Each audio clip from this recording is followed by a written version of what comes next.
Welcome to ApologyGirl number 4. Today I'm going to talk about Jesse Pinkman and Jane Margolis from Breaking Bad, the tragic couple. It's fun that it's Jesse and Jane, like Jesse Jane. I know it's Jesse James, but it's kind of funny. And I really feel for them because they were very similar, like broken people. I really take pity on Jesse and on Jane, even though, they tell us that we are responsible for what happened to us and we are responsible for our own life after we are 18 years old, as if there was a magical barrier that opens up and, you're responsible, fuck off.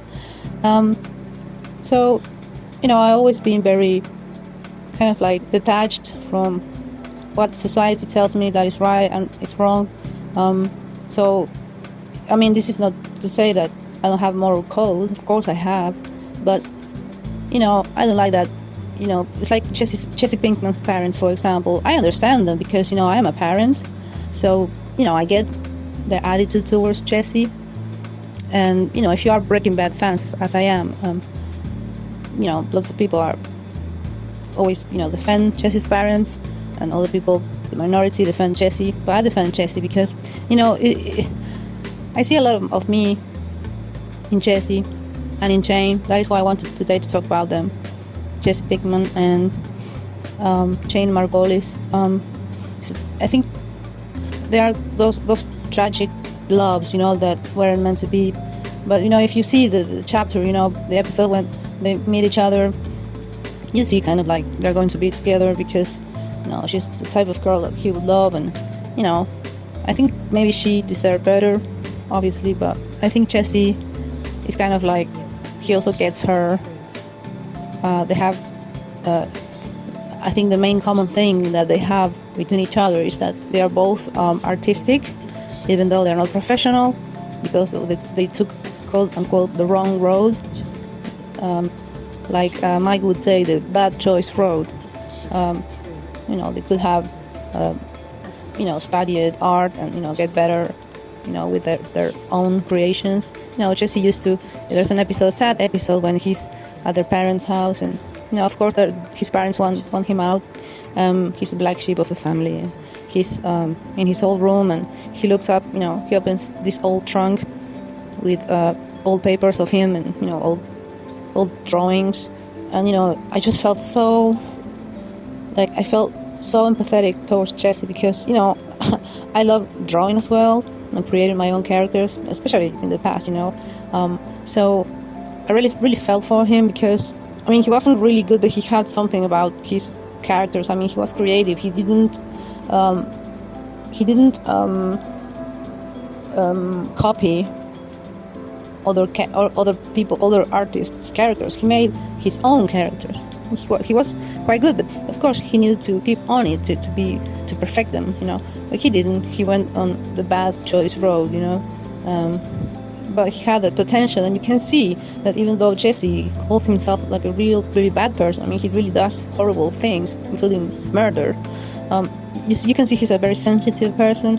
The way he treats children and even bugs, like this little bug. He's always like pick up bugs from the street and let them crawl through his fingers. It's like he doesn't want to hurt animals or children. He's very sensitive, even though he's in the meth business, right? And I feel for him because I see him as a very sensitive person, a really good guy, but he took the bad choice road. He had a lot of potential, but he didn't have a chance from the beginning, Maybe it was his parents, I don't know. Maybe his parents were the kind of parents that are overbearing, and maybe they didn't appreciate his artistic efforts. I don't know. Maybe they just wanted him to be another break in the wall, another beige achiever. Maybe not, maybe he just broke bad and that was it. But I still, I feel for him. And then Jane, we don't know that much about Jane, of course, because she's a secondary character and she doesn't last very long in the series. But Jane, I really feel for her too, because she's very similar to Jess. It's like they are the mirror images, one is female, the other is male. And she works also, she's an artist, she draws tattoo art, and she, if you see her apartment, she has painted her walls with her art, and she always drawing and creating characters. And this blog comes from her last drawing that she leaves for Jesse, ApologyGirl, and that's why I took that name, because it just always breaks my heart when she passes away, and Jesse sees the drawing, ApologyGirl, and her father too is just really, really. I just break down whenever I see that scene, because I just really feel it. She was another very sensitive person, but she took the bad choice role, addiction. And her father, Donald, I feel he did the best. We don't know about her mother. Maybe she didn't have a mother, and that is why she has so many issues. Mother abandonment, or maybe the mother died, I don't know, but she didn't have a mother in the show. And her father was the typical, he was a warrior. He was always worrying about her, and he was a little bit overbearing, and it's understandable. But at the same time, it's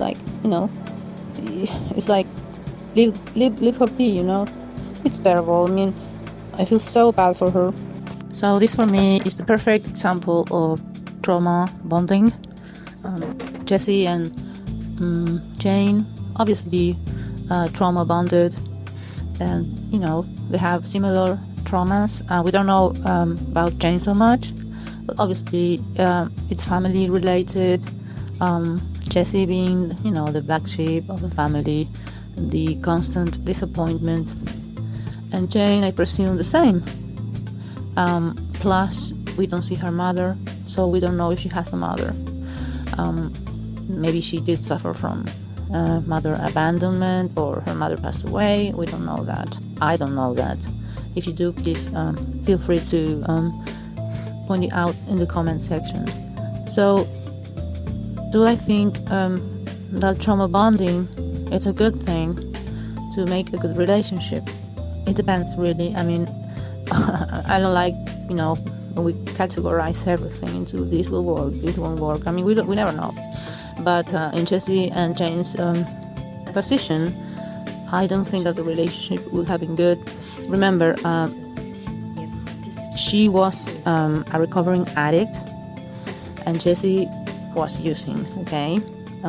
He tried to stay clean, but when he started getting, again, pressures because of his job, he resorted again to use. And he told her, get out because I'm going to use, and I want you to be here because you are a recovering addict. And that's the flaw, the big fatal flaw is addiction, okay, especially when both of them are addicts. Obviously, Jane had the worst addiction because she used heroin. Jesse is he used just meth and, dope, grass, whatever. But it wasn't like Jane's addiction, it's like the band. That's kind of funny and sad at the same time. Jane's addiction was way worse because, she is in recovery. She's recovering from heroin addiction. And that's a big, hard drug, And she was young. She was 27 or 26, I don't remember. And I think Jesse was supposed to be the same age. I always forget the exact age that Jesse is supposed to be. But 20-something, right? So that's the big fatal flaw, is that they're both addicts. And Jane has the biggest pressure because she's a recovering addict. We don't know, we're not shown her past, but her father obviously helped her go to the programs, and she had been 150 or 80 days sober, so that was a big deal. And when you see her the first time, it's you always see her as this gloomy girl. She's never seems happy, and because she's not. And Jesse, on the other hand, I think he had more resources to be okay, to be happy, to it is so, because in the end she passes away because of Walt, he didn't put her in the recovery position, but she passes away because she starts vomiting. And that's directly because of her addiction to heroin. And Jesse has to, it's like her passing is a huge wake-up call for him. And even though his path grows darker and darker as the show goes on, at the end, he gets his own redemption. Okay, he's totally sober, and he's able to escape to a new life. So I think that Jesse always had the biggest potential in himself. He was the stronger one, I think, and Jane sadly was the weaker one. And that is why it's not a good couple. I mean, remember when they were going to they were able to get Jesse's money, and they were going to go away, leave everything behind. I think they mentioned New Zealand, but they were high while they were making these big plans. I mean, they had so much money, and yet you can see that they were very high and giddy with the drugs. And she's telling him, Jesse, like, we're going to go to New Zealand and we're going to get clean. From now on, we're getting clean. But then you see that they have some left, in the and they, instead of like flushing it down the toilet, that's the fatal night. That they choose to indulge in the portion that they had of their drugs, and that was the fatal night. Well, fatal day when the next morning is when Walter breaks into Jesse's apartment, because Jesse and Jane were passed out, and that's when was it that morning? I don't remember, but he breaks into Jesse's apartment and he sees Jane and Jesse lying there just totally passed out on heroin, right? And she starts choking because he's trying to wake up Jesse, and with that movement, trying to wake him up, she suddenly eats, with her face up in the bed and in the wrong position, and she starts vomiting and she chokes on it, and Walter lets her die. So it was a fateful moment, and I think that moment was when Walt really started his evil persona, his evil path, true evil, because that's the first time that he let die an innocent person, totally innocent. I mean, she and Jesse were going to go away, even though, yes, they were junkies, but, they did a fatal mistake. But at the same time, maybe their plan would have worked, we don't know. Do I think that their plan would have worked, that they would have gotten clean after shooting up their last of the product? And do I think they would have taken that money and walked up into the sunset? Maybe, we don't know, because she died, and that destroyed Jesse. Maybe they would have done it. Maybe they would have succeeded. Maybe they would have gotten clean. But remember, Jane was an addict, and Jesse was going down that path with her, and that is the trauma bonding. They bonded over their broken childhoods, their broken dreams, their low self-esteems, their bad relationship with their parents, like their self-perception of being losers. So yeah, I mean, I don't know.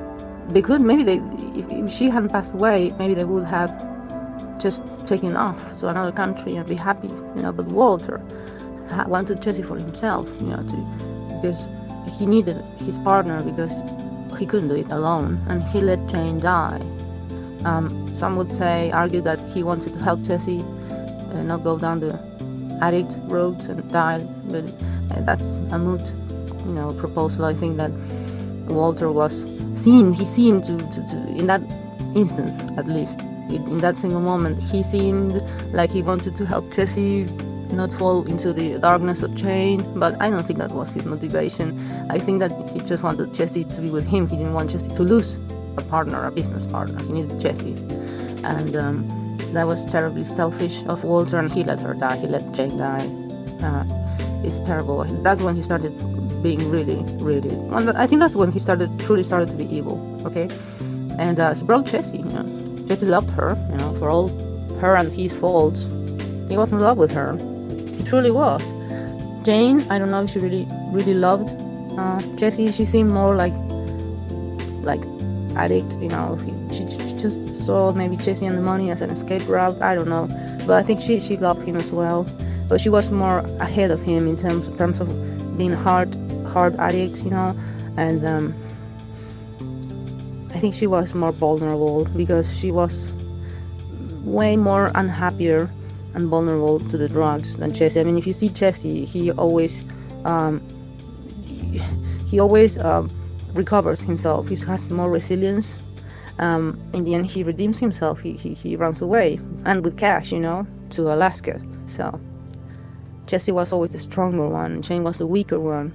But I don't know. Walter killed that dream for them. So, but what I do know is that Jesse, even though it was trauma bonding, they did have things in common with her, and I think he really truly loved her. He said so. She was the most important thing in his life. He really wanted to build a future with her, but in the end we will never know. But yeah, that's a big example of trauma bonding, and it was a relationship that was headed for disaster either way, or maybe not. Maybe they would have gone on to live their lives if it wasn't for Walt, and maybe they would have recovered. Jesse had his part. This process, of course, he was responsible as well, because he said to her, "Go away, because I'm going to use, and I don't want you to see me use." I mean, that was an act of love. But then Jane stops at the door and, comes back to him to use, starts using again. But Jesse should have told her no. But then again, they're addicts, so, it's just... But yeah, I mean, Jesse was also responsible for her going back to using. Having said that, if you look at Jane, her demeanor, you can see she's never happy. She's always really down. Jesse was more up and obvious.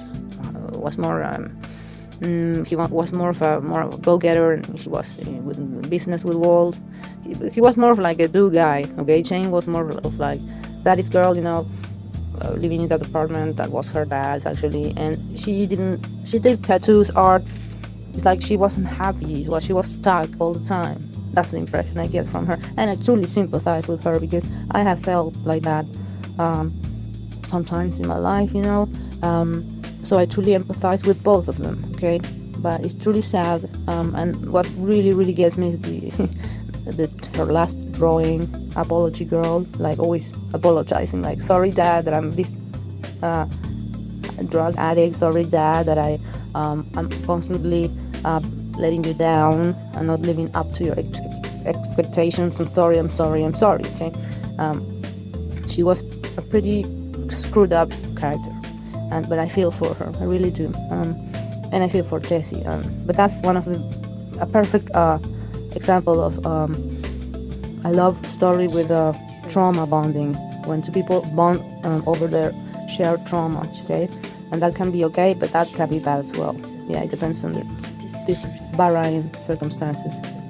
So guys, what do you think? Have you ever experienced a similar relationship with trauma bonding? How did it pan out? What did you learn from it?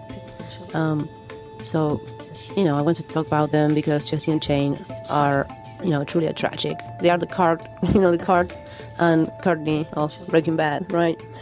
So let me know what you think in the comment section. If you like this, you can support my channel, this brand new channel, liking, subscribing, sharing, commenting. So until the next one, this was ApologyGirl. Ta-da!